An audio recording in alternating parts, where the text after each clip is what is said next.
Wraith moves ahead to the pool at a pace that could be almost considered jaunty if a creature so lanky they appeared to be made entirely of elbows and ankles could jaunt.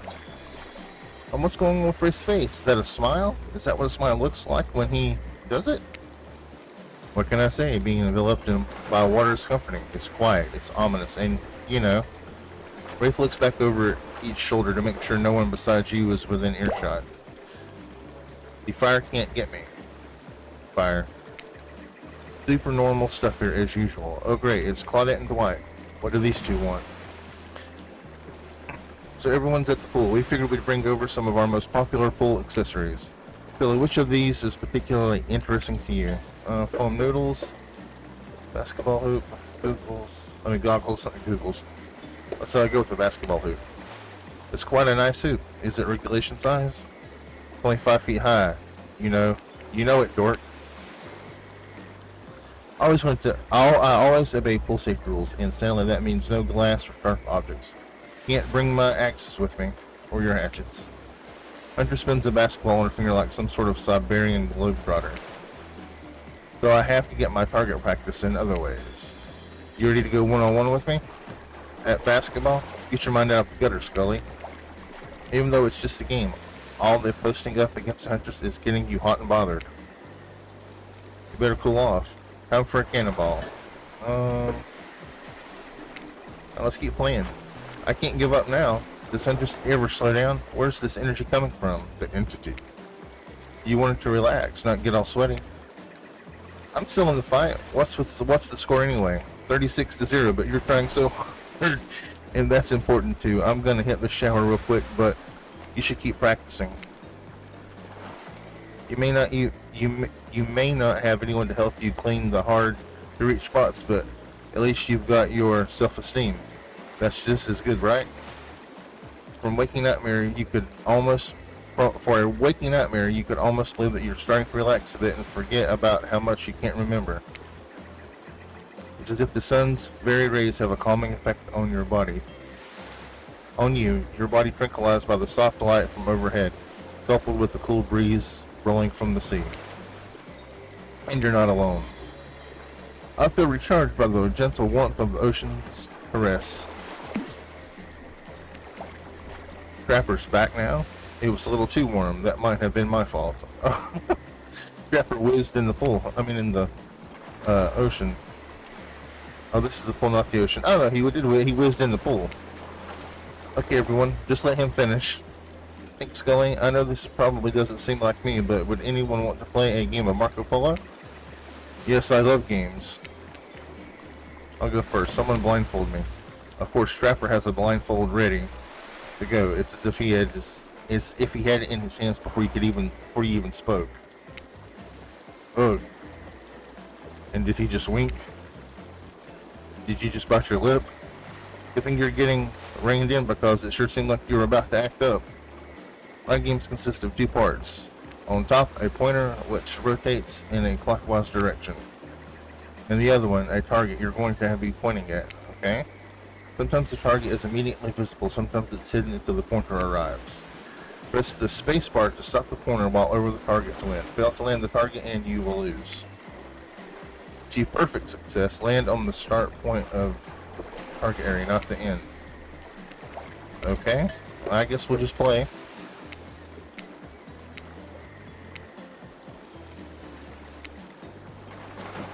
Perfect. Hey, nice. Aha. Okay. Not bad. Miss.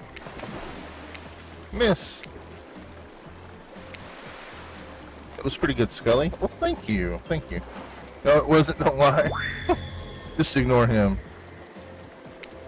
You've been thrown into a very weird situation, and you held your own. I respect that. Oh, thank you, Wraith.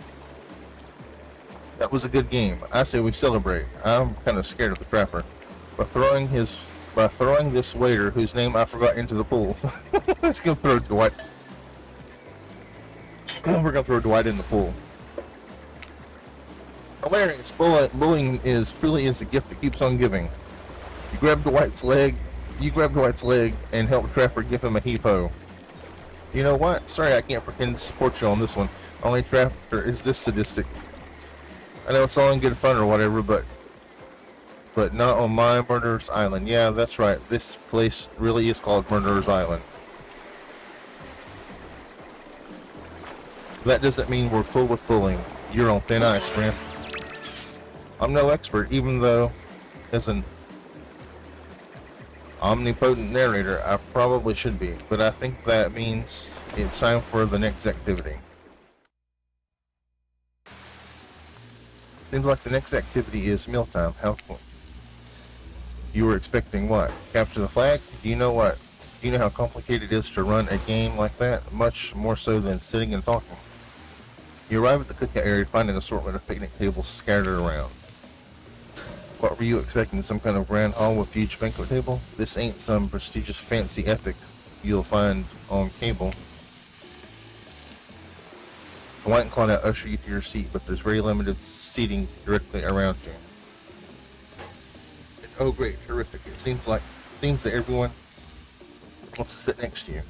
Even better that they don't want to sit next to certain other people either. Start, no one wants to sit next to Trapper. Meanwhile, he refuses to sit next to Wraith or Trickster.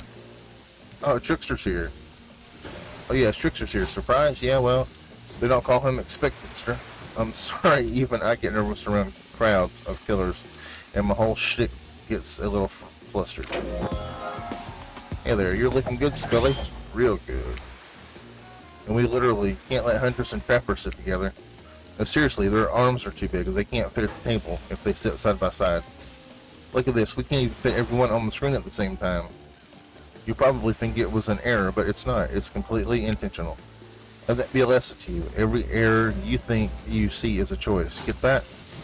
Okay, Dwight and Claudette are directing traffic. Sit on one side. The rest of them will sit opposite you.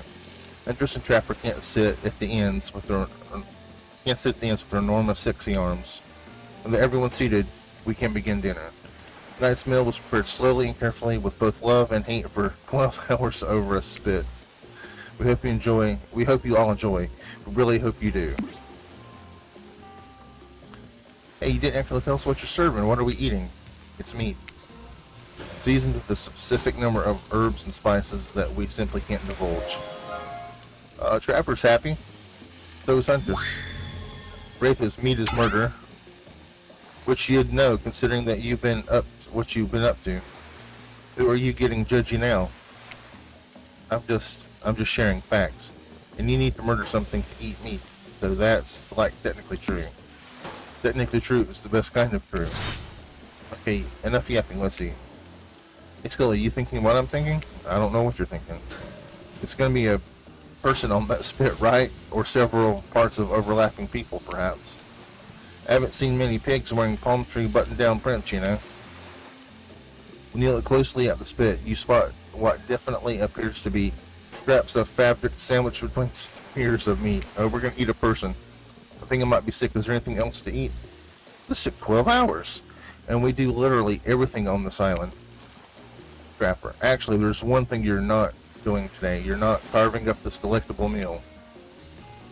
Wow, he's right for a change, because I am with my broad axe. It's a perfect tool for easily chopping anything in twain. First, who says twain? Sometimes I swear it's like we're of completely different historical eras. Second, I'll handle this with my cleaver. Fast, powerful, and clean. At least it's clean when the meat is cooked, no blood. You two and your ridiculous spice-swept singing contests. Enough, grow up. Obviously, my gorgeous katana is the only option. Ops. The hell it is, says Trapper. Spirit, I'll show you both my katana and send you to actual hell if you like. Please stop, please. I hate when we fight or talk or even when we look at each other in the eye. I can do it with the skull of Azeroth. Great, instead of slicing it up, you can club it, do a second death. Scully, I know this isn't what you want to eat, but hurry up and volunteer to carve up Felix. Oh, Felix. I mean dinner. Otherwise, we're going to go on for hours. No hyperbole. They once argued over who had the most effective weapon for 72 hours straight. And And it doesn't matter which one does it, they're all, when they're done, they will take even longer cleaning their weapon, all while explaining the value of maintaining your tools. Despite being a bunch of cold-blooded killers, for some reason they're always terrified of tetanus. Hey, why don't you just let me carve up dinner? Splendid idea. We'd hate for it to get cold. We hated when it got cold. He hated when it got cold, okay. Here's a machete, freshly sharpened. Mini games consist of two parts. On top, a pointer which rotates in a clockwise direction, and on bottom, a target. Okay. So we're going to try to do the same thing a while ago.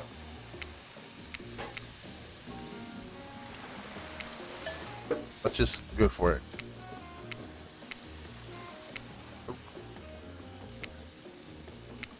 Missed completely. Alright, so we got it.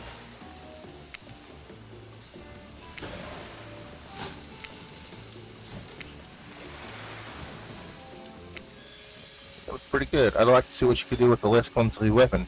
Yeah, I said it. Machetes are dumb. Dinner is finally served. For real. Sounds, especially coming from the mask killers while they eat, which involves lifting their mask and shoving food behind them, are nasty. Spirit, meanwhile, doesn't even eat. She's the only one who seems to be really embracing being dead. They're all dead, right? This is obviously hell, I mean. Come on, we're still trying to be mysterious here. You think mystery comes easy? Claudette and Dwight aren't the only ones who have been working their asses off to make this night perfect. Well, at least they're lifting their mask. This is only 99% as disgusting as it could be if they just tried to mash stuff through there. Spirit, why aren't you hungry? The two best things about being dead is not having to eat. That's only one thing. Think about it, Scully. Number two is no number two. One less thing to think about in the afterlife. That's just, she doesn't have to crab. Even if I wanted to eat, I have no idea where it would actually follow. What would actually follow. You might have noticed, but I'm mostly just a bunch of dismembered body parts floating in a spectral form. You see how deep this cut was in my abdomen? I don't think my digestive tract connects anymore. Between the food and the behavior of the group, this might be the worst meal in history.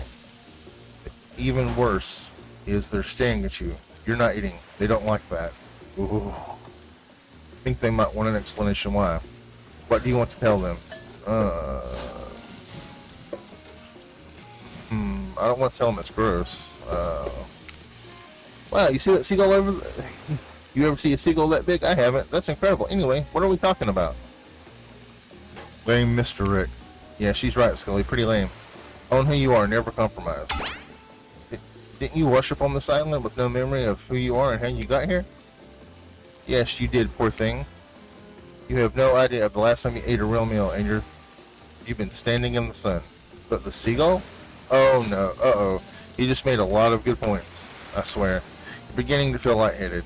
It waved at me. Maybe you need to eat to survive here. Either that or someone poisoned you. No, wait, you haven't eaten, so you can't be poisoned. Whatever the answer, you're clearly about to pass out. Oh hey, it's me again. Your friend, mentor, and guide. Narrator to the narrator, the ocean. Not sure how I feel about that characterization, but I'll follow. I brought you here, and I might be the only one who can help you now. There's only one thing you must do to survive. You have to figure out why you're really here. No one can tell you, not unless you follow the right path, or at least a right path. There are too many of those to count. Hopefully you pick at least one of them, because there are even more wrong paths. Many of them lead to your demise. Others lead to something even worse. Starting scenes over and having to fast forward back to where you were, am I right? This place holds many secrets, even from itself. But the one that truly matters can only be learned if you answer the most important question. Why are you here? Why are you here? Answer that and you'll learn the truth. The ultimate truth. Vague and mysterious. I gotta give it up to the ocean character. That's some quality early game storytelling. Hold on, I'm back. One piece of advice. You made many choices by now. Some of them I liked and some of them I did not. It's in your best interest to make more choices that I like. The choices might be yours to make, but they're mine to reward. You wake up to find the Wraith holding your limp body, gingerly pouring cool water into your mouth. Now that you're finally alone, Wraith looks at you eagerly. I don't care if the seagull actually waved at you, but I understand the feeling of looking at you from so far away and wanting to reach out. Did it wave at you? I made it up. Oh well, thanks for being honest with me.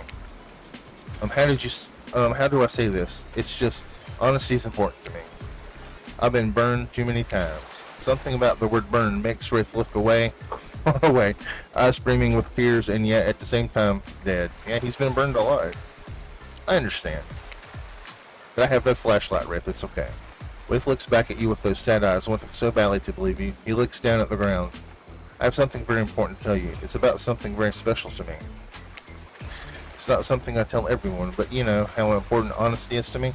I can't expect that from you if I'm not honest in return.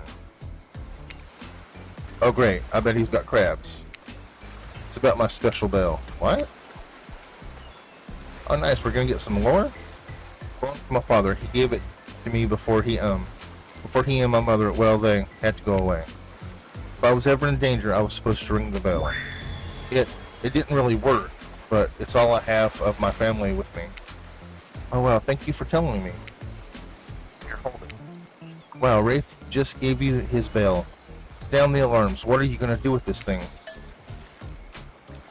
Well, we're going to take care of it. You caress the bell, running your fingers over its rusting. Is that dried blood? Why are you touching this thing? Thank you for sharing this important part of yourself. You hand the bell back. Wraith is looking out wistfully at the ocean. The ocean is beautiful. It's not real. None of this is real. Wraith looks at you, more intensely than ever. I don't know if you're ready to hear the truth. Sure, we're ready. So things are really heating up. You hear a flurry of footsteps behind you and quickly spin around, ready to fend off whatever new danger has popped up on the strange island. Only to find that it's Dwight and Claudette sprinting across the beach, clipboards in hands which they're waving in the air above their heads. Dwight, it's very important that we stick to the itinerary and attend each event as scheduled. Playing sick for cute flirt points was not part of the evening's activities, but strictly slotted for after campfire story time. At this rate, we'll be late. Playing sick? No time for excuses. Well, there is, but that's not scheduled for after what comes after the flirting. Go, go, go.